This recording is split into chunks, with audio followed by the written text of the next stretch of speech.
It's FYF Sports, man. It's Lamont. We back here with another reaction video, man. Today we got a very, very informative video that's going to help you get a better understanding of NBA contracts and some of the dilemmas that NBA players are faced with going into next season. Before we get started with today's video, make sure you guys like, comment, and subscribe. Hit the notification bell to the video if you have not done so already. And we got a lot of different, a lot of new videos coming out, a lot of new content. The live streams have been crazy. We're grinding to 15K subscribers, hoping to get to 20K very soon. The main goal is to get to 100K. We can get that plaque here on the wall, man.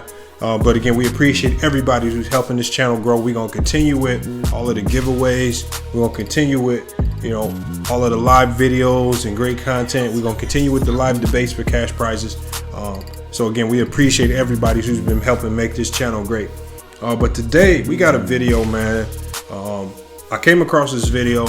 It was just a discussion on something this is something that really nobody's talking about that's gonna definitely impact player salaries going into next year.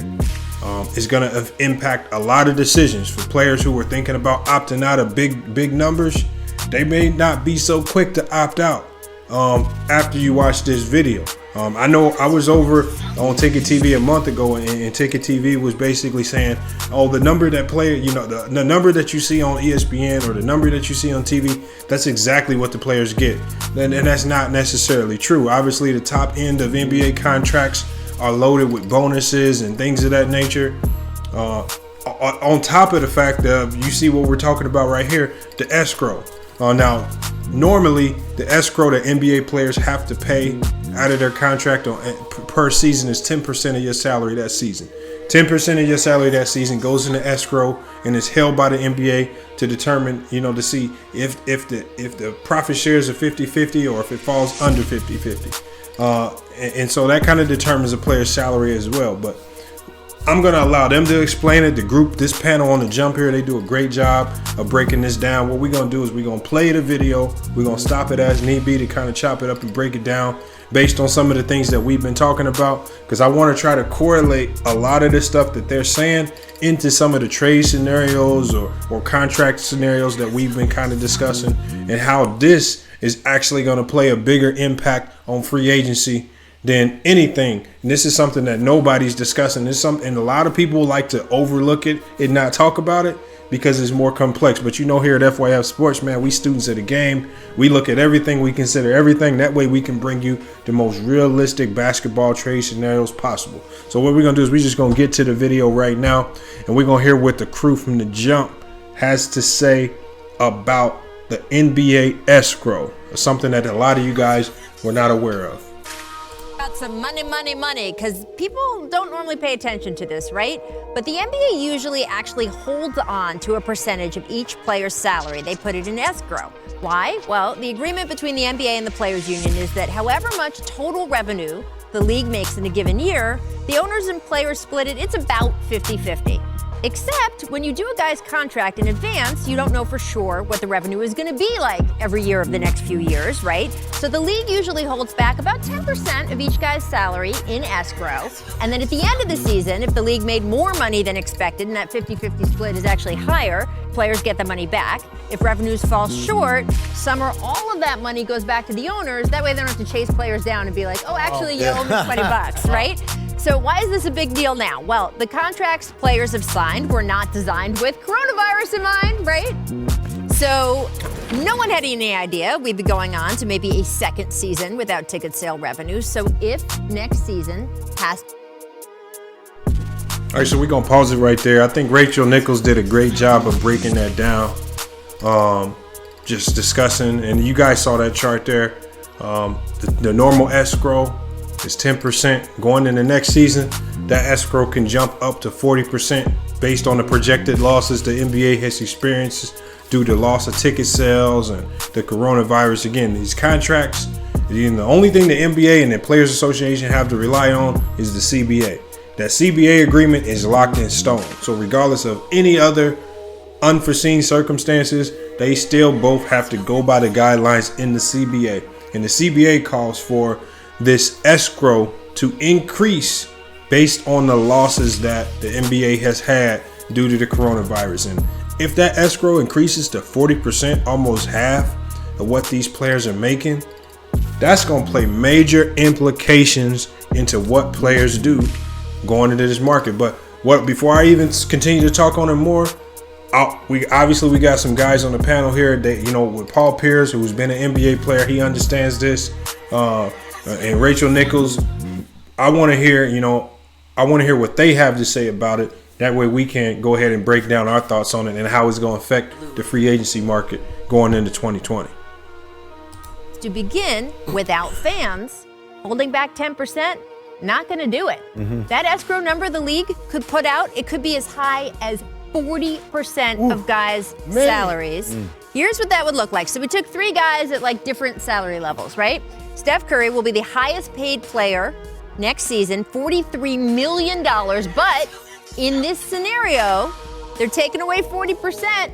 That is a $17 million haircut that he would be taking. A mid-range player like Spencer Dinwiddie drops from making $11.5 million to $6.8 million. And a second-round pick, like let's say Carson Edwards, would see his salary drop. He thought he was making $1.5 million. Instead, he'd be making about $900,000. Keep in mind, players still, after they get that money, they have to taxes, right? California, both federal they're and pretty high, state, right? Players who live in Florida, happier. Texas. You've also got agent percentages, things like that. And look, no one is crying for these guys, Paul. They're all making way more than the average American. That Steph Curry number is still very, very high. But it's still, if you're a player and you think you're making X million dollars, 40% is rip those projections. Call your financial advisor now and say, rip those projections up. But this really hurts the guys. At the top, you can say, okay, Curry, he's making 43, 25. That's not so bad. This is pretty good. But the guys at the bottom are going to feel it the most. You see like a Carson Edwards who goes from 1.5 to 900. Then you cut the 900 in half the taxes. Then you get the agent fee. I mean, man. Right? That's what's that going to leave them with? It's really hurt the players at the bottom. And it doesn't just hurt them because they make less. Steph Curry, God bless him, he's made a lot of money past tense. This wasn't his first year of his deal. Right. He's got his Under Armour money. He's got his NBA contract money. LeBron, Kevin Durant, these guys are fine. We kind of talked about this, remember, when they were talking about should we restart the bubble, should we not restart the bubble? And it's not about the stars because they have the wherewithal to say, I don't need to play. Yep. I don't need my check. Right. But guys like Carson Edwards, guys like Javon Carter in Phoenix, guys like Gary Clark in Orlando, these guys haven't made generational wealth. Right. And so it's a hit in their pocket. The other thing I want to point out, everyone always says, oh, but the people who play in Florida and Texas, they don't have to worry about state income tax. Yes and no, because what a lot of states have done is if you play a game here, for instance, we're playing the Lakers tonight, we're getting taxed on that, even if I live in Florida or Texas, states with no state income tax. The majority, they tax you per day, so it's... I mean, what they're talking about right here is gonna really, really impact. It's really, really gonna impact the contract negotiations for a guy like Montrezl Harrell, a guy like Fred VanVleet. A lot of these first-time free agents who have the opportunity to take big-time money.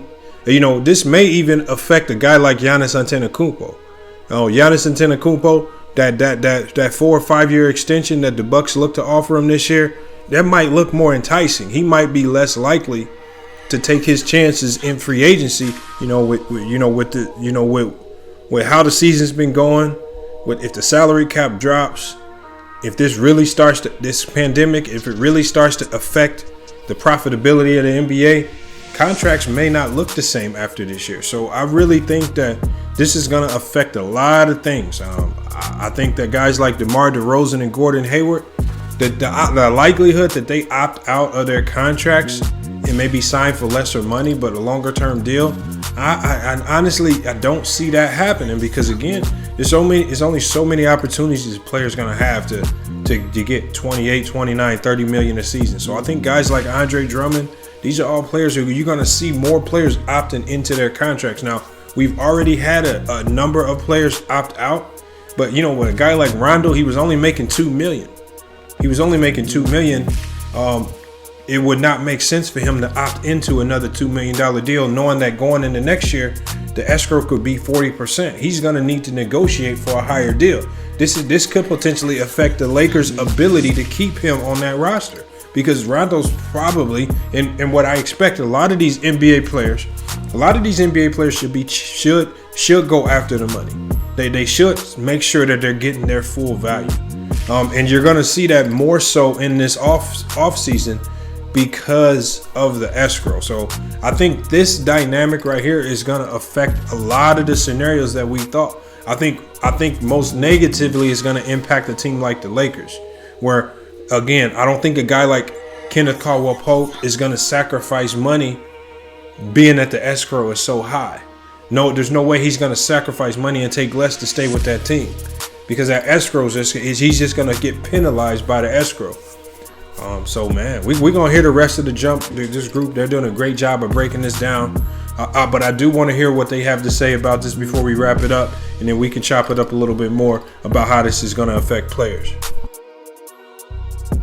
So 365th percentage of your income. Sure. That kind of thing. And look, again, I want to make this clear. No one is crying for guys making $500,000 at all. It is still way, way better than the average American is their position they're in. I will just say, if you are a guy who thought you were making $1.5 million, and then after the escrow hit, it is going to be $900,000, and after the tax hit, as you say, Paul, it's going to be about $450,000, and then your agent takes a bite and all of that stuff. You thought you were making $1.5 million, and you're making around $350,000, $400,000. That is a substantive difference, and I don't know how much guys have planned for that. It is part of what all Americans are dealing with, obviously on a much more serious scale with coronavirus and the wave of unemployment we've had. And this is why there is so much back and forth right now between the owners and the players over when's the start date, because more money would come in if they started earlier, right? How many games are we going to play? Things like that, because the salaries are really being affected. And really quick, that 40% isn't a number that they pulled from the sky. It's supposed to be representative of the loss of in-arena revenue, which the NBA estimates anywhere from 35 to 40% of all the BRI. Right, exactly. And look, this is going to influence, I think, a lot of things as the players sit here, Paul, and decide when they really want to start. If you see some of this money, the dollar signs going out the door, it might affect you. It also might affect whether you decide to opt in or not opt in this season. Here are some notable players. Again, this is the salary they are supposed to get if they opt in, but take 40% off of that Gordon Hayward number, right? It's a little bit of a difference. Do you think that it will affect if guys opt in or not? Well, I think you want to opt in because something's better than nothing. Right. I mean, especially with the days that we're in, teams are going to offer shorter contracts, less money. So it's best to opt in. But the other thing is what the NBA could wait.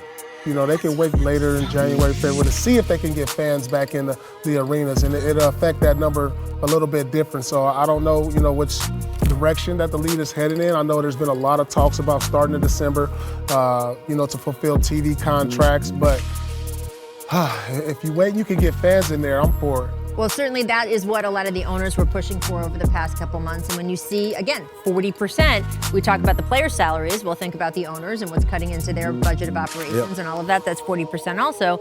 That was why there was such eagerness to you know what, let's just push it off. Let's just wait till we can get fans in there. We want fans. It's better for our business model. And I kept saying, well, I want a pony. That's not happening either. And the truth is, if you wait for fans, Paul, we were look, did we think we'd be sitting 6 feet apart at the end of October when this thing first happened in March? No way. No. We thought all of this would be done way before that. So the real thing I would say is also now it's about saving 21-22. Right. Right? We had Malcolm Brogdon on the show yesterday. Yeah. He talked about that a lot. Right. It's about what this season coming up looks like, it's not going to look like what we want it to look like. Thanks for watching ESPN on YouTube. There we have it right there, man. Those guys did a good job of breaking that down, breaking down the implications of this right here. And again, I think as just fans, when fans talk about all these potential trade moves and players opting out, or this player can go over here and Montrez is let's hold on, because as an agent, agents are going to have to sit down and explain this to players. Look, that BRI number is going to look a little bit different. That escrow, that 10% escrow that you normally play is going to be between 35 and 40%. That's a lot of money. And again, you talk about those lower tier guys, and in this free agency class, there's a lot of lower tier guys. And you might be able to lure, if you're a championship contender, or if you're a team with a lot of salary cap space like the Knicks or the Heat, you should be able to lure a lot of these lower tier guys who can really help strengthen your roster by saying, look, we'll give you an extra $5-10 million on your contract here to make up for that. All right, something that some of these other teams can't offer, because of that escrow. So I think teams with a lot of salary cap space, they're going to be the ones that's going to benefit because it'll open the door for them to get, maybe load up with 2 or 3 solid players that can help beefing up their roster. I think this is going to hurt teams, especially in the trade market. Guys like Gordon Hayward, he's opting in. Drummond is going to probably opt in. The only one we've seen opt out so far, Andre Drummond. Now we know Malcolm Brogdon's opted out as well. But these, we know that Anthony Davis is always going to be a max guy. He's going to re-sign. He's probably going to re-sign for the max. So he's probably going to try to look to get more than that $28 million. He's deserving of that. But this is also going to affect how the Lakers can fill out that roster. So this Laker team, we thought that they had something up their sleeve. They could come back locked and loaded again for next season. Let's hold the horses on that right here. We're going to have to see how creative that front office can get. This year is really going to test the creative ability of a lot of front offices. Are you guys able to get deals done? What's your negotiation power? Are you able to finesse these numbers to create the strongest roster possible? So we're really going to see GMs put to the test this year in a lot of these contract and trade negotiations. But I want you guys to let me know what you think. Again, we're probably going to discuss this in one of our next live debates. All right, because again, we like to look deeper into this. We don't just want to start just throwing stuff out there. You look at some of these other channels and you hear these ridiculous trade scenarios that aren't realistic. When you're talking about Rondo going to the Clippers, and when you're talking about when you're talking about James Harden getting traded here, or Russell Westbrook getting traded, these things are not feasible, or they don't make much sense in this market. But again, students of the game here at FYF Sports, we like to be a little bit more intellectual with our approach to the game of basketball and all sports. All right, when we go live later today, make sure you guys got your thinking caps on. We're going to talk football, boxing, basketball, all of that. All right, so we're going to touch on all that. But hey, it's been a great reaction video. We got more to come, more podcast shows, more reactions, more live streams. So make sure you subscribe, hit the notification bell. That's the most important thing. Hit the notification bell so you can know when we drop content. Too many of you guys been saying, what time do you go live? Well, if you want to know what time we consistently go live, hit the notification bell so you know exactly when we go live. I know those notifications are going out because we've been getting so many people in our live chats. I mean, it's been easily over 1,000 people in every live chat. We've at one point in time exceeded 3,000. So I appreciate you guys for being actively engaged, especially in the live streams. Appreciate all the donations and support to the channel. Hey, but it's FYF Sports, man. Been another great reaction video. And we out.